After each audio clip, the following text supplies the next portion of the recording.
마음의 소원을 주밖에 나의 마음 네 알아주리요.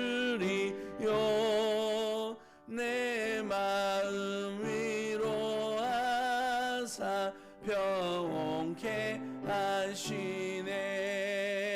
주 없인 살 수 없네. 세월이 흐르고 이 깊은 고독 속에 내 생명 끝나도 하나의 풍랑일 때 날 지켜주시니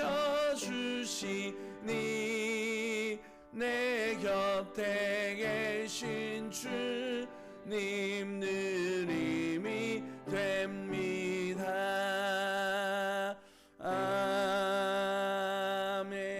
아멘. 아멘. 예, 찬송가 260장입니다.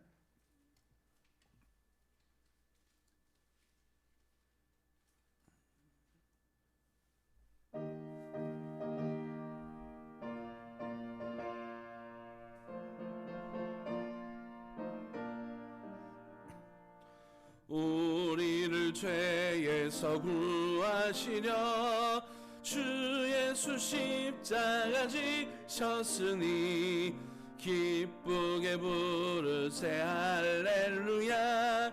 나 구원 얻었네. 찬송하세 찬송하세 주님 나를 구하셨네. 찬송하세 찬송하세 주가 구원하셨네. 우리를 주께서 구했으니 이전에 행하던 악한 일과 추하고 더러운 모든 죄를 온전히 버렸네. 찬송하세 찬송하세 주님 날 구하셨네. 찬송하세 찬송하세 주가 구원하셨네. 나 지금 죄에서 사함받아 거룩한 백성이 되었으니 이 육신 장막을 벗을 때도 겁날 것 없겠네. 찬송하세 찬송하세 주님 날 구하셨네. 찬송하세 찬송하세 주가 구원하셨네. 우리가 이 세상 떠날 때 예수의 손목을 굳게 잡고 영원히 즐거운 천국에서 주 함께 살겠네. 찬송하세 찬송하세 주님 나를 구하셨네. 찬송하세 찬송하세 주가 구원하셨네. 아멘. 기도하겠습니다. 주께서 사랑하시는 주의 자녀들의 간절한 소망의 예배가 하나님 앞에 온전히 드려질 수 있도록 인도하여 주시고, 하나님을 기쁘시게 예배하는 이 시간이 하나님께서 우리에게 은혜 베풀어 주시고 능력 주시는 시간임을 알아 하나님 앞에 감사하며 찬송하며 기도하며 예배하는 복된 시간 되어줄 수 있도록 도와주셔서 주께서 주시는 은혜 가지고 또 한 주간 한 주간 살아갈 수 있는 은혜의 시간 되어지도록 주님 인도하여 주옵소서. 거룩하신 예수님 이름으로 감사하며 기도드립니다. 아멘. 찬송가 43장 주님 앞에 찬양드립니다.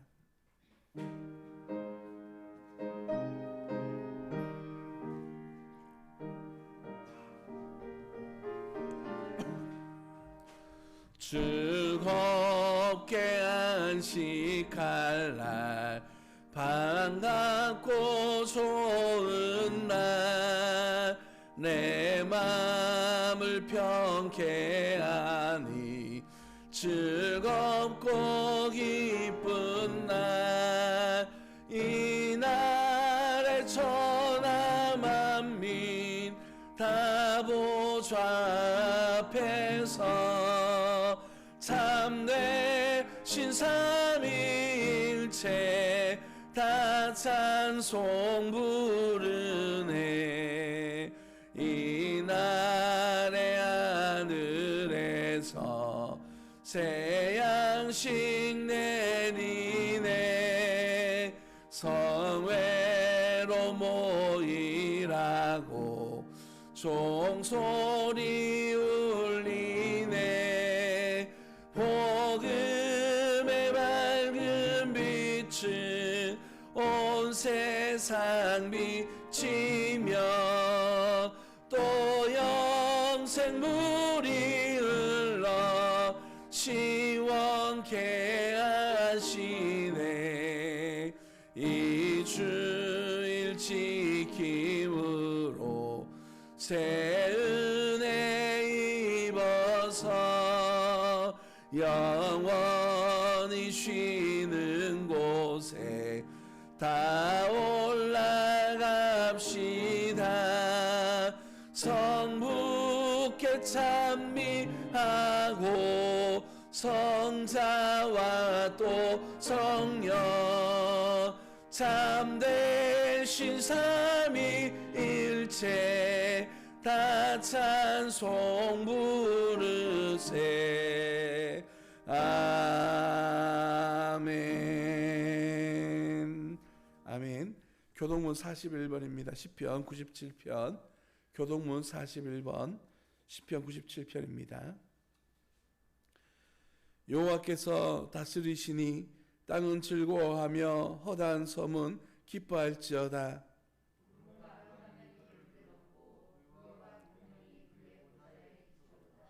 불이 그의 앞에서 나와 사방의 대적들을 불사르시는도다. 산들의 여호와의 앞 곧 온 땅의 주 앞에서 밀랍같이 녹았도다.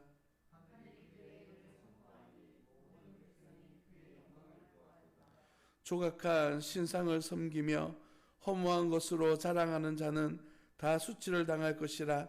너희 신들아 여호와께 경배할지어다.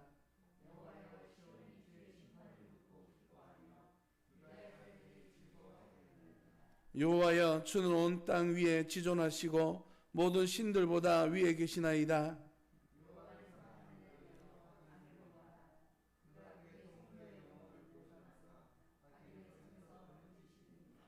의인을 위하여 빛을 뿌리고 마음이 정직한 자를 위하여 기쁨을 뿌리시는도다.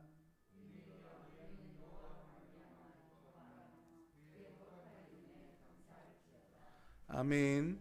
전능하사 천지를 만드신 하나님 아버지를 내가 믿사오며 그 외아들 우리 주 예수 그리스도를 믿사오니 이는 성령으로 잉타하사 동정녀 마리아에게 나시고 본디오 빌라도에게 고난을 받으사 십자가에 못 박혀 죽으시고 장사한 지 사흘 만에 죽은 자 가운데서 다시 살아나시며 하늘에 오르사 전능하신 하나님 우편한 자 계시다가 저로서 산자와 죽은 자를 심판하러 오시리라. 성령을 믿사오며 거룩한 공예와 성도가 서로 교통하는 것과 죄를 사하여 주시는 것과 몸이 다시 사는 것과 영원히 사는 것을 믿사옵나이다. 아멘. 이 시간 이경진 집사님 대표 기도신데 오늘 개인적인 사정이 있으셔서 제가 대신하여 기도문으로 기도하도록 하겠습니다. 기도하겠습니다. 찬양과 영광을 받으시기에 합당하신 하나님, 10월의 두 번째 주일에 저희로 예배의 자리에 나오게 하심에 감사드립니다. 깊어가는 가을 풍성한 결실로 우리의 삶을 풍족하게 채워주심에 또한 감사드립니다. 하나님께서 행하시고 이루어 가시는 놀라운 일들을 묵상할 때마다 하나님의 위대하심과 능력을 찬양합니다. 저희가 보지도 못하고 깨닫지도 못하는 곳까지 하나님의 역사하심을 또한 고백합니다. 계절의 변화와 자연의 섭리를 보며 저희가 얼마나 작고 미비한 존재임을 하나님 앞에 고백합니다. 그럼에도 교만함으로 하나님의 도우심 없이 모든 것을 할 수 있을 것이라는 저희의 어리석음을 고백하오니 용서하여 주시옵소서. 한 주간의 삶을 돌아보면 저희의 부족함과 죄된 자아로 하나님 앞에 한없이 부끄럽고 죄책감에 도저히 고개조차 들 수 없습니다. 그럼에도 예수 그리스도의 이름을 힘입어 담대히 하나님 앞에 나아가오니 저희를 긍휼히 여겨주시고 오늘 예배로 세상에서 하나님의 자녀로 살아감을 다짐하는 시간이 되게 하여 주시옵소서. 거룩하신 하나님, 세상의 가치관이 헛됨을 알고 하나님과 깊이 동행하기를 갈구합니다. 저희로 하나님의 영원한 세계를 바라보는 영적인 눈이 뜨게 하시고 성령의 충만을 갈망하는 마음을 주사 저희의 삶에 날마다 하나님의 역사를 기대하는 삶을 살아가는 자들이 되게 하여 주시옵소서. 세상의 지혜는 잠깐의 유익일 뿐 진정한 해결책이 될 수 없음을 고백하며 저희로 세상의 헛된 생각을 버리고 온전히 하나님의 은혜만을 갈구하는 믿음으로 살아가는 자들이 되게 하여 주시옵소서. 코로나가 여전히 저희의 삶을 고단하게 하지만 하나님의 계획 아래 이 또한 지나갈 것임을 고백합니다. 고통받는 영혼들을 돌아보아 주시고 속히 일상이 회복될 수 있도록 도와주시옵소서. 건강으로 힘들어하는 성도들에게 함께하사 강건케 하시고 물질 어려움을 겪는 성도들에게는 하나님의 풍성한 은혜를 채워주시며 또한 우리의 삶을 영적으로 든든히 살찌우게 하여 주시옵소서. 자라나는 다음 세대들을 돌보아 주옵시옵소서. 특별히 자녀들을 우리의 생각과 세상의 지혜로 키우지 않고 내 자식이 아니라 하나님이 맡겨주신 자녀로 청지기적 부모로서 살아가게 하옵소서. 주일 학교를 돌보아 주시고 헌신하는 자들에게 지혜를 주사 하나님의 말씀으로 잘 양육해 하옵소서. 교회를 위하여 밤낮으로 애쓰시는 목사님과 전사님을 위해 함께 하시어 영육간에 강건하게 하사 지치지 않게 하시고 그들의 가정을 축복하여 주시고 하나님께서 맡기신 사역에 최선을 다할 수 있도록 삶의 부족함이 없게 채워 주시옵소서. 말씀하시는 목사님을 붙들어 주시고 주시는 말씀으로 저희 삶을 돌아보고 깨닫고 회개하는 시간이 되게 하여 주시옵소서. 감사드립니다. 예수님의 이름으로 기도드립니다. 아멘.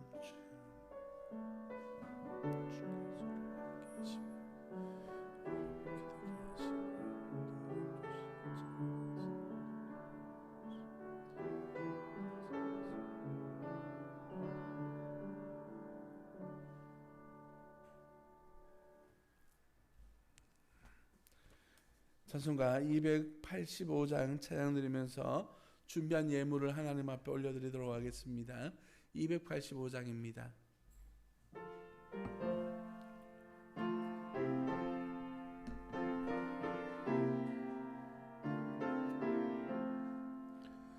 주의 말씀 받은 그날 참 기쁘고 복되도다. 이 기쁜 마음 못 이겨서 온 세상에 전하노라. 기쁜 날 주 나의 죄 다시 쓴 날 늘 깨어서 기도하고 늘 기쁘게 살아가리. 기쁜 날 주 나의 죄 다시 쓴 날 이 좋은 날 내 천한 몸 새 사람이 되었으니 이 몸과 마음 다 바쳐서 영광의 주를 섬기리. 기쁜 날 기쁜 날 주 나의 죄 다 씻은 날 늘 깨어서 기도하고 늘 기쁘게 살아가리 기쁜 날 주 나의 죄 다 씻은 날 새 사람 된 그날부터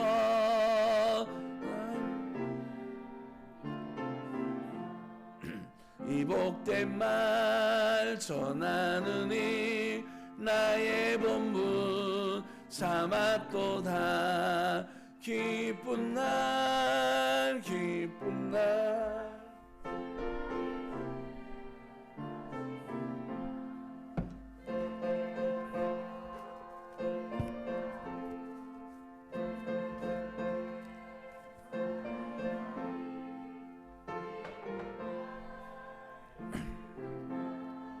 주 나의 죄 다 씻은 날 아멘. 기도하겠습니다. 살아계신 하나님, 오늘도 귀한 하나님의 은혜 가운데에 예배자로 주님 앞에 섰습니다. 하나님 앞에 감사의 예배를 올려드리고 찬송의 고백을 통하여서 살아계신 하나님 앞에 영광 올려드리는 주의 자녀들의 간절한 소망의 예배를 하나님 기쁘게 받아주시고 하나님 나라 하나님 영광 위하여 살아가는 주의 신실한 자녀 되어줄 수 있도록 주님께서 복 내려주시고 은혜 내려 주옵소서. 오늘도 주님 품에 나오면서 빈손으로 나오지 아니하고 하나님 앞에 거룩한 예물을 구별하여 드립니다. 주일의 예물을 주님 앞에 드려 싸우니 주님께서 기쁘게 받아주시고 아버지 하나님 예물 드림 가운데 하나님께서 역사해 주셔서 하나님께서 기뻐하시는 가정 되게 하시고 하나님께서 돌보시는 축복의 가정이 되어줄 수 있도록 인도하여 주옵소서. 자녀들이 잘 되게 하시고 기도하는 기도의 제목들대로 응답되어지게 하시고 야베스의 기도처럼 환난을 벗어나 근심이 없는 삶을 살아갈 수 있는 복된 가정들이 되어줄 수 있도록 은혜 내려 주옵소서. 또한 주님 앞에 감사하는 마음을 담아 주님 앞에 영광 올려드립니다. 목사가 생명 낳는 교회, 생명을 세우는 교회 되어지기를 소망하여 주님 앞에 감사의 예물을 드립니다. 또한 무명으로 주님 앞에 감사의 예물을 드리며 또한 무명으로 주님 앞에 감사의 예물을 드렸습니다. 아버지 하나님께서 기뻐 받으시는 아버지 산 소망의 예배가 되게 하시고 생명을 낳는 교회, 생명을 세우는 교회로서 또한 주님 앞에 충성하는 하나님의 사람들이 되게 하시고 무명으로 하나님 앞에 감사하는 마음으로 영광을 올려드릴 뿐만 아니라 서울에서 이영주 집사님께서 감사하는 마음을 담아 주님 앞에 귀한 예물을 드려 싸우니 주님 기억하여 주시사 주의 나라가 이 땅 가운데 확장되어져 가며 하나님의 영광 위하여 살아가는 귀한 집사님 가정 되어줄 수 있도록 주님께서 복 내려 주옵소서. 아버지 우리의 삶 속에 더욱더 감사할 제목들과 감사할 일들이 많아지는 은혜의 복이 채워질 수 있도록 인도하여 주옵소서. 생활의 11조를 우리 주님 앞에 올려드립니다. 목사가 주님 앞에 생활의 11조를 드려 싸우니 주님 기억하여 주시고 주님 나라 가운데 충성하여 헌신하는 아버지 하나님 주님 앞에 온전히 붙들린 주의 자녀가 되어줄 수 있도록 헌신자가 되어줄 수 있도록 복 내려 주옵소서. 아버지 하나님 또한 선교 예물을 주님 앞에 올려드립니다. 목사와 사모님과 담비와 유리가 주님 앞에 선교 예물을 드려 싸우니 주님 기쁘게 받아주시고 하나님 복음 위하여 온전히 헌신되어 줄 수 있도록 도와주옵소서. 또한 김미영 집사님 주님 앞에 선교 예물 드립니다. 주의 몸된 교회가 함께 동역하는 한 군데 선교단체와 아버지 하나님 네 분의 선교사님과 두 분의 개척교회 위에 하나님의 성령의 은혜와 능력을 함께하여 주시고 아름다운 동력을 통하여 아름다운 열매가 맺혀지는 은혜 있도록 주님 도와 주옵소서. 영광 받으시기 합당하신 우리 주님을 바라보며 기대하오니 주의 뜻대로 인도하여 주옵소서. 거룩하신 예수님 이름으로 감사하며 기도드립니다. 아멘. 이 시간 광고 말씀드리겠습니다. 주보를 참고해 주시면 감사하겠습니다.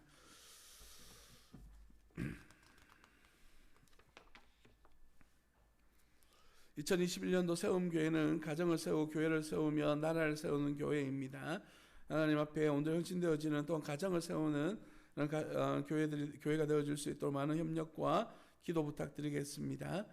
그리고 2022년도에는 하나님 앞에 예배하는 교회로서 그렇게 세워지기를 소망합니다. 여러분 많은 기도 부탁드리겠습니다.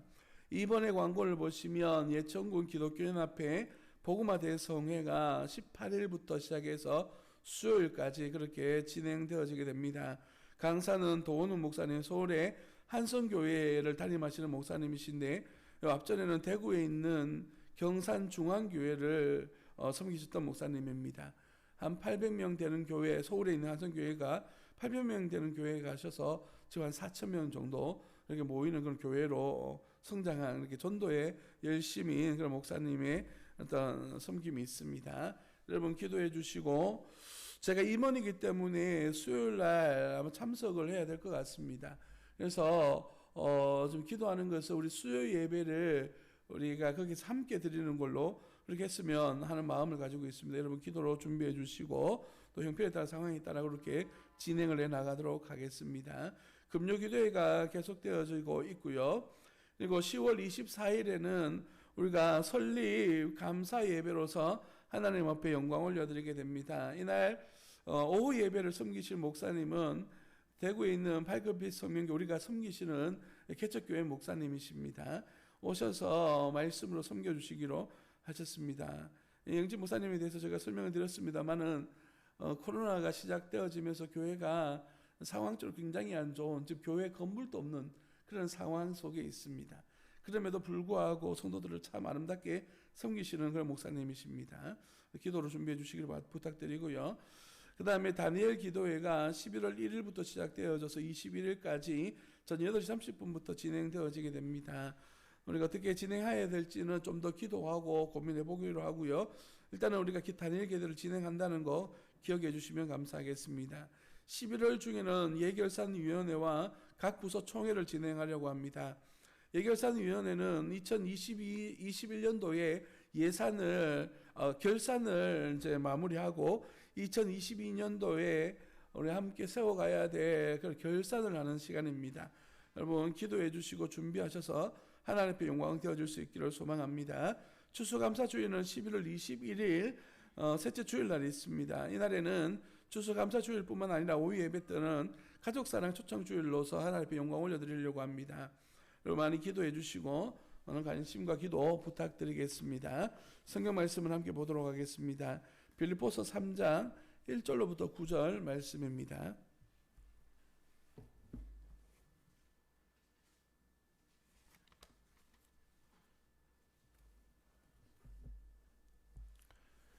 빌립보서 3장 1절로부터 9절 말씀을 제가 한 절 읽고 여러분 한 절 읽고 교독하도록 하겠습니다. 제가 먼저 3장 1절 읽겠습니다. 끝으로 나의 형제들아 주 안에서 기뻐하라. 너희에게 같은 말을 쓰는 것이 내게는 수고로움이 없고 너희에게는 안전하니라.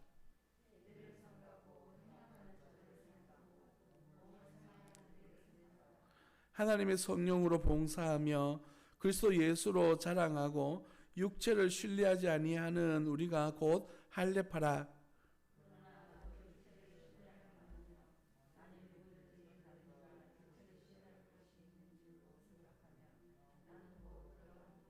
나는 8일 만에 할례를 받고 이스라엘 족속이요 베냐민 지파요 히브리인 중에 히브리인이요 율법으로는 바리새인이요.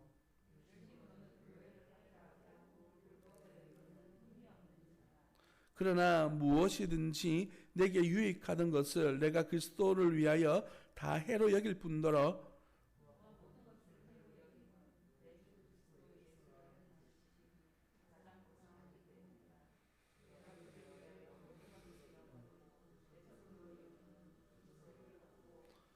함께 읽습니다.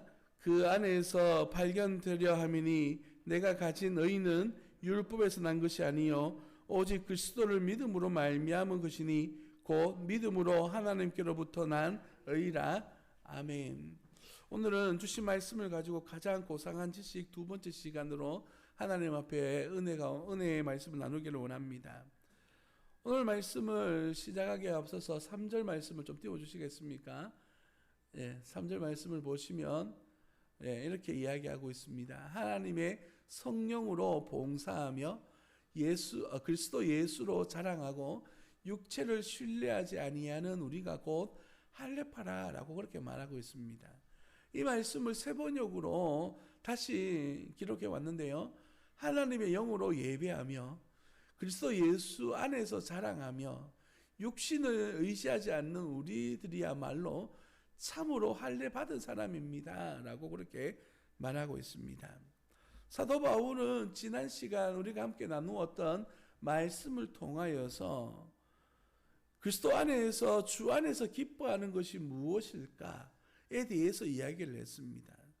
그 첫 번째는 우리가 금해야 될 것들, 외식하는 행위들을 따라하지 말아야 된다라고 그렇게 말했습니다. 그리고 우리가 실천해야 될 것으로서 방금 읽었던 성령으로 예배할 뿐만 아니라 예수 그리스도를 자랑하는 삶을 살아가야 된다. 또한 육체를 신뢰하면 안 된다라고 그렇게 이야기하고 있습니다. 바울이 말하고 있는 주 안에서 기뻐하는 삶.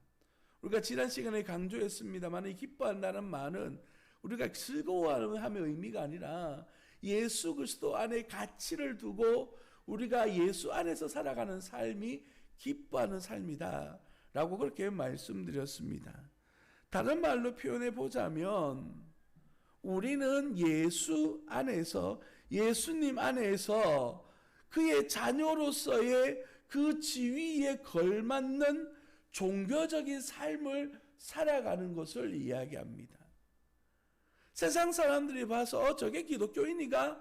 라고 말할 수 있을 만큼의 부족함이 아닌 그 가치 위에서 우리가 살아가는 삶을 이야기하는 것입니다. 그래서 주 안에서 정직하고 다른 사람들보다 모범된 삶을 살고 하나님의 영광을 위해서라면 내가 가지고 있는 것들을 들여서라도 하나님의 나라를 위하여 충성할 수 있는 그러한 삶의 자세요 태도를 종교적인 삶을 이야기하는 것입니다. 그래서 사도 바울은 3절에서 성령으로 봉사할 뿐만 아니라 예수님을 자랑하는 삶을 살아가야 된다라고 그렇게 말씀하고 있는 겁니다. 그래서 오늘 본문 말씀에서는 8절과 9절 말씀을 통하여서 이렇게 말하고 있습니다. 또한 모든 것을 해로 여김은 내 주 그리스도 예수를 아는 지식이 가장 고상하기 때문이라.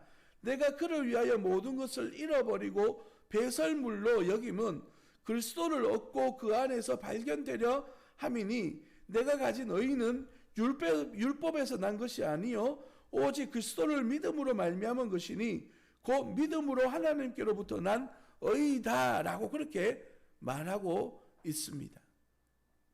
사도 바울은 예수 그리스도의 기쁨, 예수 그리스도 안에서의 기쁨을 누리기 위해서 내가 지금까지 가치롭다라고 생각해 왔던 것들을 배설물로 여기는 그러한 신앙적 고백을 하고 있는 것입니다. 육체가 무엇일까요? 오늘 본문 말씀에서 말하고 있는 육체의 의미는 내가 예수님을 믿기 전에 살아왔던 모든 삶의 영역들, 모든 삶을 이야기합니다. 그래서 예수 그리스도로 말미암아 거듭나 새로운 생명을 얻기 전에 내가 살아왔고 의지해왔고 경험해왔던 그 모든 것을 지금 본문에서는 육체라고 말하고 있습니다. 예수님을 인격적으로 소유하지 못했기 때문에 우리가 처해 있었던 과거의 삶의 가치들, 그 삶의 가치로부터 이제 변화되어진 새로운 삶의 가치의 영역들을 지금 이야기하는 것이죠. 그러면 첫 번째로 우리가 살펴보고자 하는 것은 그러면 사도 바울이 의지했다라고 말하고 있는 이 육체의 자랑은 과연 어떤 것인가에 대해서 한번 살펴보기를 원합니다. 4절을 한번 보실까요? 4절에서 이렇게 이야기합니다. 그러나 나도 육체를 신뢰할 만하며, 만일 누구든지 다른 이가 육체를 신뢰할 것이 있는 줄로 생각한다면 나는 더욱 그러하다라고 말하고 있습니다. 내가 육체를 신뢰하고 있었다라고 과거에 그렇게 이야기하고 있는 것이죠. 5절 말씀에 보시면 이렇게 합니다. 8일 만에 할례를 받았다라고 말합니다. 여기서 말하는 8일 만에 할례를 받았다라고 말하는 것은 어릴 때부터 언약적 특권 안에서 태어나고 살아왔다라고 말하는 것이죠. 이 말씀의 뜻은 무엇이냐면, 지금으로 해석해 본다면 나는 모태신앙입니다, 이런 뜻입니다. 여러분, 사도 바울은 본문에서 율법적인 것들을 배설물로 여긴다라고 말하고 있기 때문에 율법을 멸시하거나 천하게 여긴다는 의미가 아닙니다. 로마서에서 사도 바울이 율법에 대해서 이렇게 이야기합니다. 할례에 대해서 이야기할 때 3장 1절로부터 2절 말씀에서 이렇게 이야기하고 있죠. 그런즉 유대인의 나음이 무엇이며 할례의 유혹이 무엇이냐. 범사에 많지만 우선은 그들이 하나님의 말씀을 맡았습니다 라고 말하고 있습니다. 어릴 적부터 하나님의 자녀로 태어나서 하나님의 말씀을 알고 전할 수 있는 특권을 받았다라고 그렇게 말하고 있죠. 그가 나면서부터 가지고 있었던 할례 외에도 이스라엘 족속이다라고 하는 이름을 가지고 있습니다. 당시 유대인들 가운데는 이러한 이스라엘 족속이 아닌 이스마엘의 후손도 있었습니다. 왜냐하면 아브라함의 자손이라고 생각했기 때문에 이 이스마엘 사람들도 포함되어져 있었거든요. 물론 많은 일들이 그렇게 되어져 있지는 않습니다만은, 그러나 그들 가운데에서도 정통적으로 이스라엘이라고 하는 이름을 소유할 수 있는 것은 이삭 후손들만 받을 수 있는 이름이었습니다. 그렇기 때문에 나는 혈통적으로도 이미 뛰어난 혈통을 가지고 있어 라고 말하고 있는 것이죠. 지파에 대해서 뭐라고 이야기합니까? 나는 베냐민 지파입니다 라고 말합니다. 베냐민 지파는 이스라엘의 첫 번째 왕을 낳았던 그런 지파일 뿐만 아니라 다윗 이후로 모든 지파 10지파가 다 배신해서 딴 나라를 세울 때에도 유다 지파에 서서 끝까지 신뢰를 지켰던 지파, 가장 용맹스럽고 가장 인정받는 지파로서 이 베냐민 지파가 인정되어졌습니다. 그만큼 충성을 다한 지파 중에 나는 속해져 있습니다 라고 말하고 있습니다. 그리고 뭐라고 이야기하죠? 나는 히브리인 중에 히브리인입니다 라고 말하고 있습니다. 이 사도 바울은 태어날 때부터 부모님으로부터 경건하고 확신이 있고 종교적으로도 열심히 있는 그런 가정에서 태어나서 어릴 적부터 준비되어졌던, 혈통적으로 태어나 보니까 이미 엘리트 집안에서 태어난 거예요. 가장 인정받는 집안에서 태어나서 살아가고 있는 겁니다. 요즘으로 말하면 금수저로 태어나게 된 것이죠. 이것이 자기가 태어나기 전부터 태어나면서부터 가지고 있었던 것이라면, 지금부터 여러분에게 소개시켜 드릴 것은 사도 바울이 정치했던 것에 대하여 이야기합니다. 나는 바리새인이다 라고 말하고 있죠. 이 바리새인에 대한 이야기를 사도행전 26장에서 사도 바울은 이렇게 표현하고 있습니다. 사도행전 26장 5절 말씀입니다. 띄워주시겠습니까? 일찍부터 나를 알았으니 그들이 증언하려 하면 내가 우리 종교의 가장 엄한 팔을 따라 바리새인의 생활을 하였다고 할 것이라 라고 말합니다. 이 바리새파는 굉장히 전통 있고 의미심장한 그런 종교지파였습니다. 초기에는 독립운동을 주도했던 그런 사람이었고, 또한 종교적인 열심으로는 아주 세분해서 말씀대로 살아가려고 했던 그런 사람들이었습니다. 그래서 말하고 행동하고 살아가는 모든 삶의 전반적인 것에서부터 말씀대로 살아가려고 열심히 했던 사람이었습니다. 그래서 율법으로는 바리새인이다라고 그렇게 말하고 있죠. 그런데 그 바리새적인 삶을 얼마나 열심히 살았는지, 그는 하나님 앞에서 자기 자신을 위협하고 있다라고 생각했던 예수님을 믿는 사람들에 대하여서 하나님의 열심으로 박해했던 사람이다 라고 그렇게 말하고 있습니다. 6절 말씀을 보십시오. 열심으로는 교회를 박해하였다라고 말합니다. 자기 종교적 삶에 사로잡혀서 예수님을 믿는 사람들을 핍박했던 사람이었습니다. 그렇게 스스로 뭐라고 표현합니까? 율법의 의를 말한다면 나는 흠이 없는 사람이다 라고 말합니다. 내가 누구보다 더 열심 있는 삶을, 흠 없는 삶을 살아왔다 라고 그렇게 말하고 있는 것이죠. 우리가 이러한 사도 바울의 삶에 대하여서 율법주의자니까 라고, 유대교인이었으니까 라고 싸잡아서 이야기하면 안 됩니다. 여러분, 오늘 본문 말씀의 의미가 뭐냐면 사도 바울이 나는 이것을 해로 여긴다, 배설물로 여긴다 라고 표현해서 이것이 내게는 무익하다라고 말하는 것이 아니에요. 4절에서 분명히 이야기합니다. 내가 육체를 신뢰할 것으로 여겨왔다라고 말하고 있어요. 자기 생의 모든 것이 없고 자기 스스로가 성취하기 위해서 많은 노력을 가해왔던, 참으로 열심 있는 삶을 살아왔던 것이에요. 사도 바울이 이렇게 이야기한다고 해서 우리 또한 사도 바울에 대해서 그것들 다 가치 없잖아요 말해버린다면 사도 바울의 삶을 부정하는 것입니다. 사도 바울이 이것을 해로 여긴다라고 말하는 의미는 무엇이냐면, 내가 이런 삶을 살아보니까 이것보다 더 가치로운 것이 어디에 있다라고요? 예수 그리스도 안에 있더라라고 말하고 있는 거예요. 이것이 바로 8절에 나온 말씀의 의미입니다.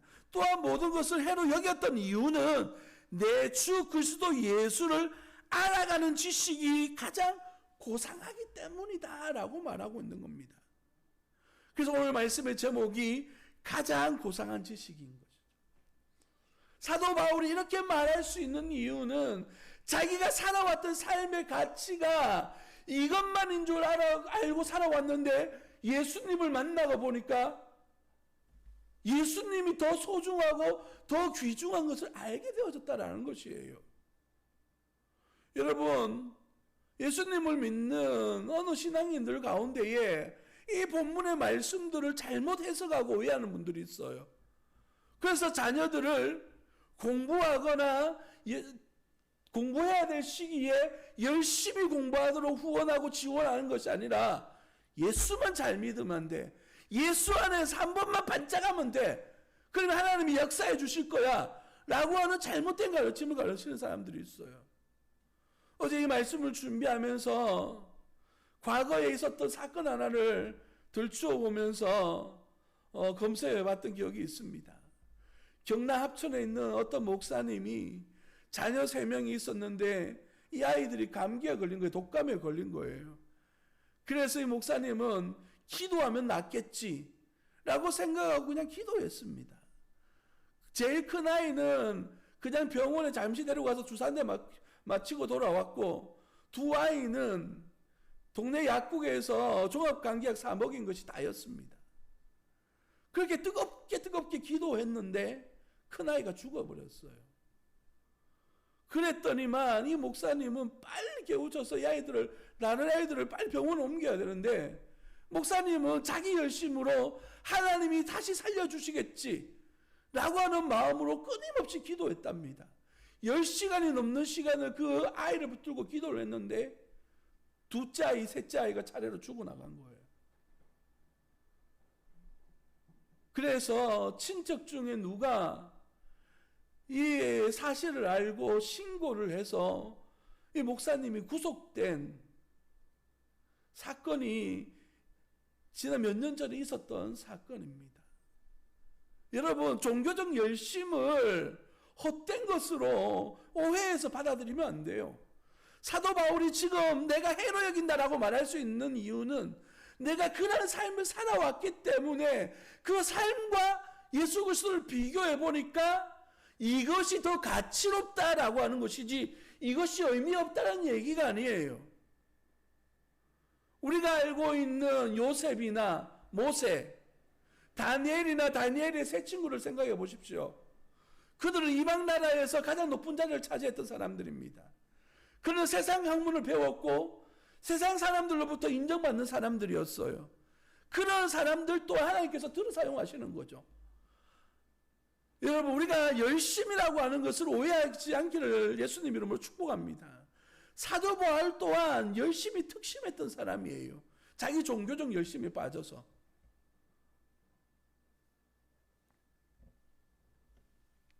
사랑하는 성도 여러분, 여기서 말하고자 하는 믿음이라고 하는 사도 바울이 믿는다라고 말하고 있는 것은 바로 예수님을 신뢰하는 것을 이야기합니다.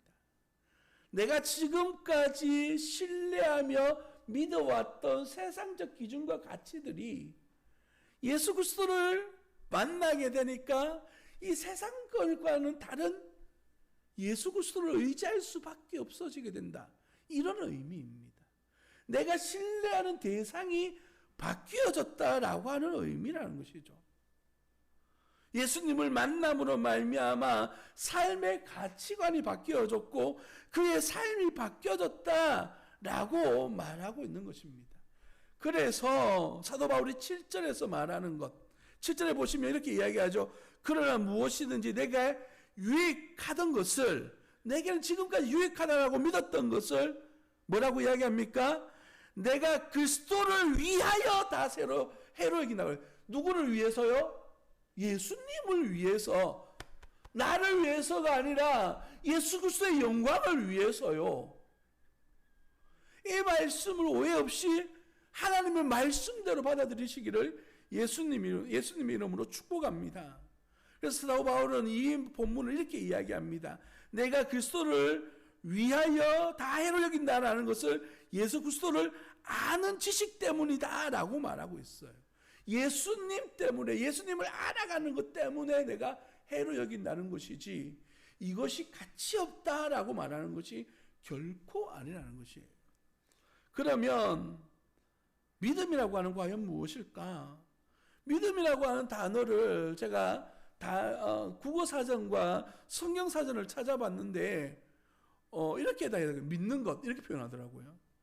믿음이 뭐냐고요? 이렇게 물어봤는데 믿는 거요 이렇게 말해요. 알아요. 아는데 표현하기가 참 어렵지 않습니까? 그래서 예전에 1800년대에 사역했던 존 페이튼이라고 하는 선교사님이 계십니다. 이분은 식인종을 선교했던 선교사님에게 식인종의 아버지라 불리는 분이신데요. 그분이 믿음에 대해서 현지어로 해석하기 위해서 막 고민을 하고 있었답니다. 그때 어떤 사람이 다가와서 나 급한 일이 있으니까 나 좀 도와주세요 라고 얘기했대요. 그래서 잘 생각도 안 나는데 그럼 도와줘야 되겠다 라고 생각했대요. 그때 그 사람이 이렇게 얘기했답니다. 제발 내가 와서 당신에게 크게 기댈 수 있을까요? 라고 말해요. 내가 당신을 온전히 기대고 의지해도 되겠습니까? 이렇게 질문했답니다. 말했답니다. 그래서 그분이 믿음에 대해서 정의할 때에 기대는 것, 전적으로 의지하는 것, 이렇게 해석을 했다는 것이죠.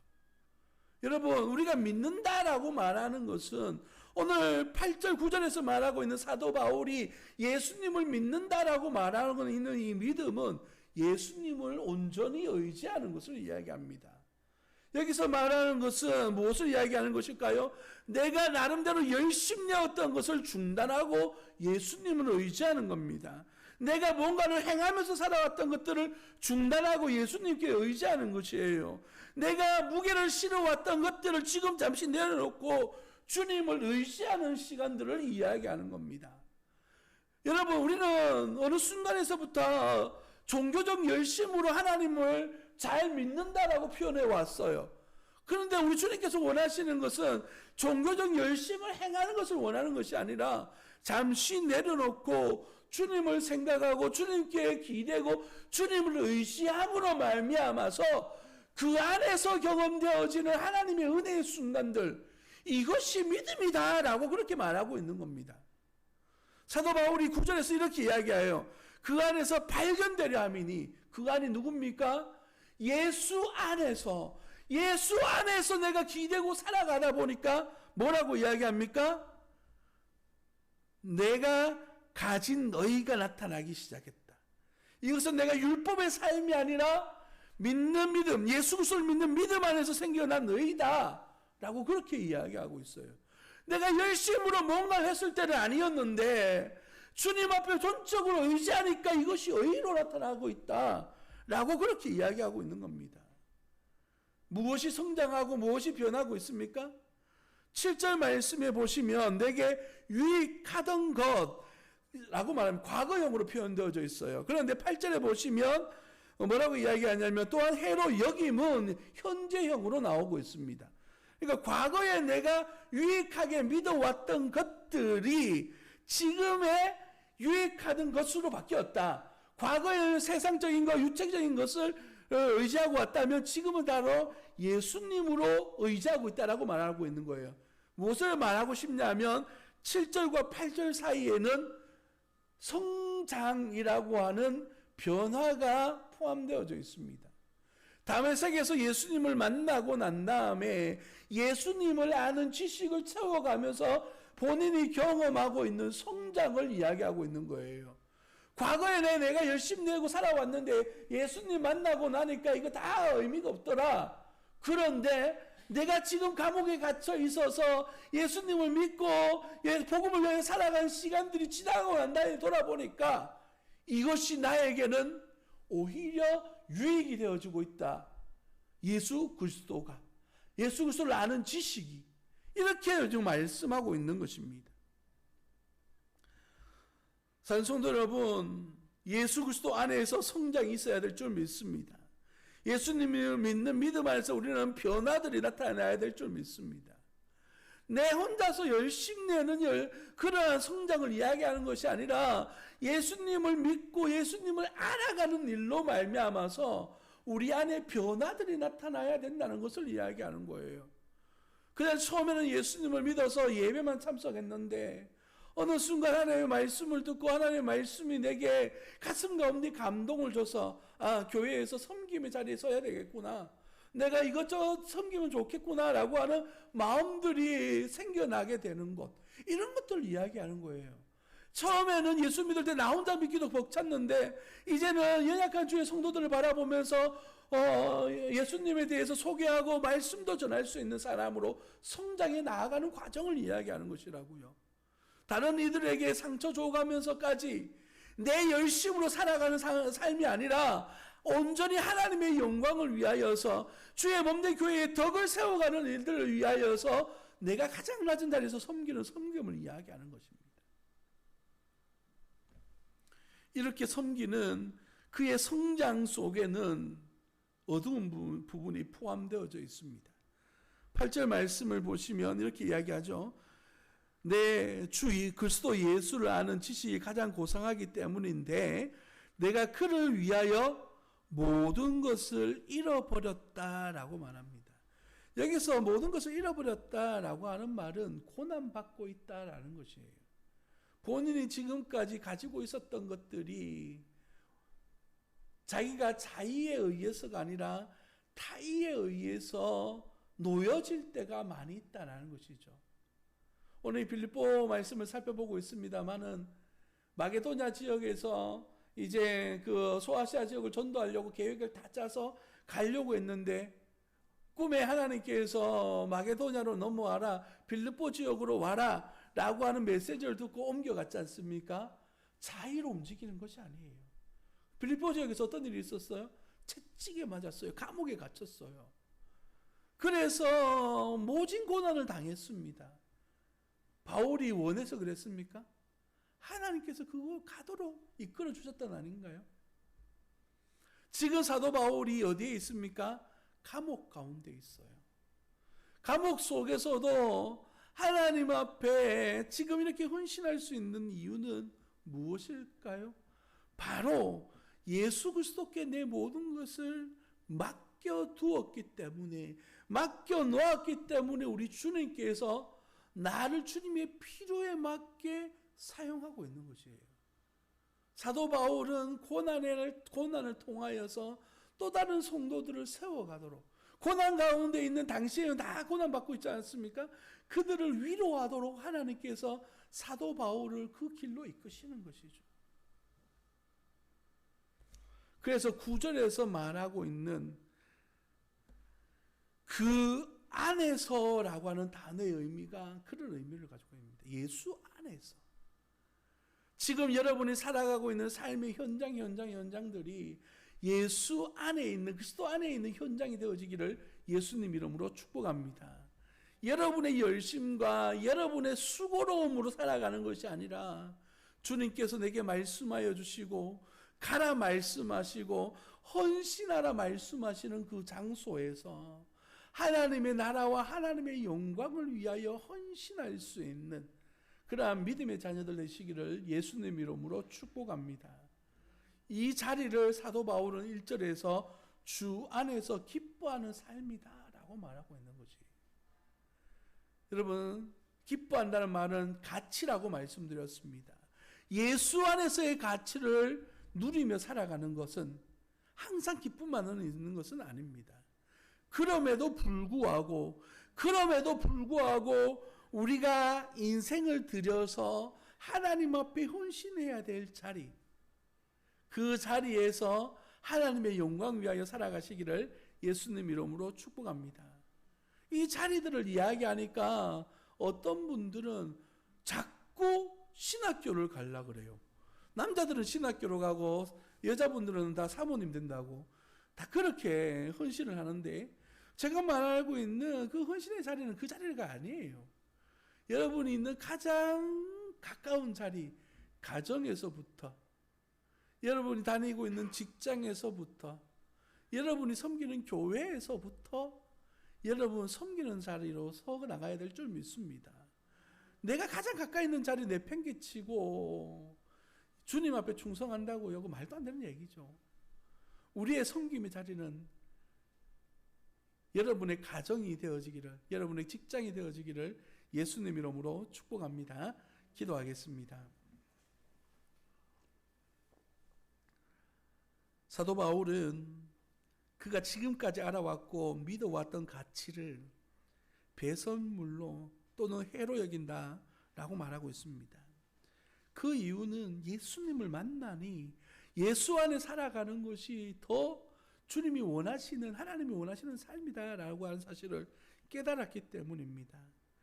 이 말씀을 오해해서 모든 것 내팽개치고 하나님을 위해서 살아가는 것이 아니라 내 삶의 가치로움을 인정하면서 성실함으로 하나님 나라를 이 땅에 일구며 살아갈 수 있는 신실한 주의 백성들 되어줄 수 있도록 인도하여 주옵소서.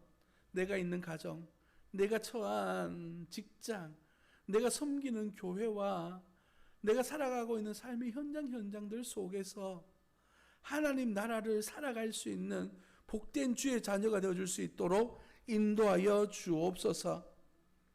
예수님으로 말미암아 가치로움을 알게 하시고 예수님 안에 있는 가치로운 삶을 살아감으로 말미암아 주 안에서 누리는 기쁨의 삶을 살아갈 수 있도록 인도하여 주옵소서.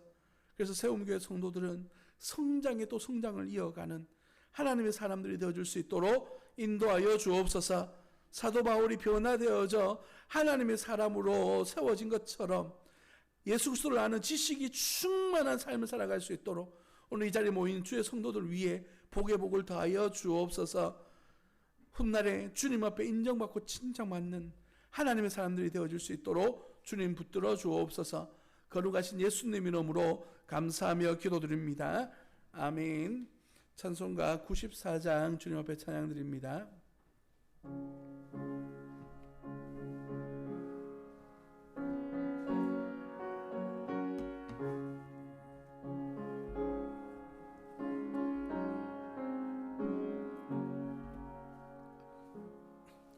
주 예수보다 더 귀한 것은 없네. 이 세상 무기와 바꿀 수 없네. 유영 죽을 내 대신 돌아가신 그 놀라운 사랑 잊지 못해 즐거움 다 버리고 세상 사랑 다 버렸네. 주 예수보다 더 귀한 것은 없네. 예수밖에는 없네. 주 예수보다 더 귀한 것은 없네. 이 세상 명예와 바꿀 수 없네. 이전에 즐기던 세상 일도 주 사랑하는 마음 뺏지 못해. 세상 즐거움 다 버리고 세상 자랑만 버렸네. 주 예수보다 더 귀한 것은 없네. 예수밖에는 없네. 주 예수보다 더 귀한 것은 없네. 이 세상 행복과 바꿀 수 없네. 유혹과 핍박이 몰려와도 주 섬기는 내 맘 변치 않아. 세상 즐거움 다 버리고 세상 자랑 다 버렸네. 주 예수보다 더 귀한 것은 없네. 예수밖에는 없네. 아멘. 기도하겠습니다. 지금은 우리 주 예수 그리스도의 은혜와 우리 하나님의 무한하신 사랑과 성령 하나님의 위로하시고 교통하심의 역사가 바울의 예를 바라보며 믿음 안에서 은혜 안에서 우리의 가치, 그리스도의 가치를 알며 주의 영광을 위하여 살아가기를 소망하는 모든 성도들 머리 위에, 저들의 자녀들 위해, 사업과 터전 위에 영원 무궁토록 함께 있을지어다. 아멘.